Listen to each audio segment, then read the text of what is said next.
सोचिए, दुश्मन देश की जेल, चारों तरफ हथियारबंद सैनिक, और उसी जेल की अंधेरी दीवारों के पीछे कैद हैं भारत के 3 पायलट। लेकिन सबसे खतरनाक बात ये नहीं थी। खतरनाक बात ये थी कि उन्होंने भागने का फैसला कर लिया था। रात का आसमान धुएं से भरा हुआ था। सीमा के पास लड़ाकू विमान आग की लपटों में गिरता है। 3 भारतीय पायलट पैराशूट के सहारे नीचे उतरते हैं, लेकिन जमीन पर उतरते ही चारों तरफ पाकिस्तानी सैनिक उन्हें घेर लेते हैं।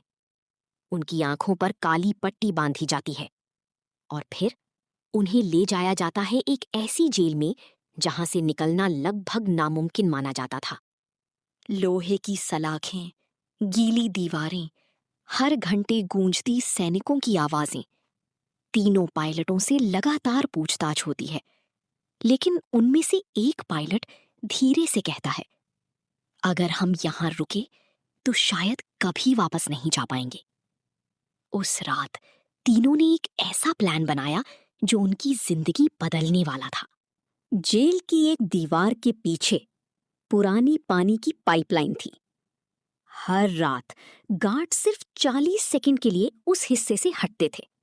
बस उन्हीं 40 सेकंड में उन्हें मौत और आजादी के बीच फैसला करना था। एक रात तेज बारिश शुरू होती है और उसी अंधेरे में तीनों धीरे धीरे अपनी सेल से बाहर निकलते हैं, दिल की धड़कनें तेज, कदम कांपते हुए।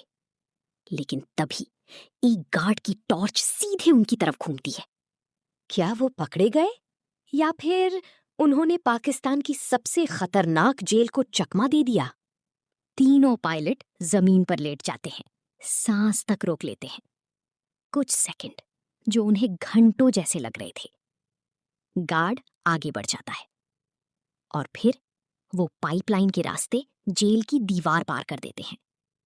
अब उनके सामने था घना जंगल, बारिश और दुश्मन देश की सरहद।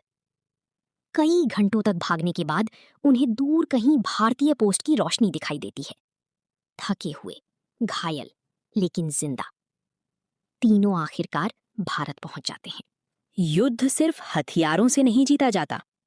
कभी कभी हिम्मत, भरोसा और घर लौटने की उम्मीद सबसे बड़ी ताकत बन जाती है।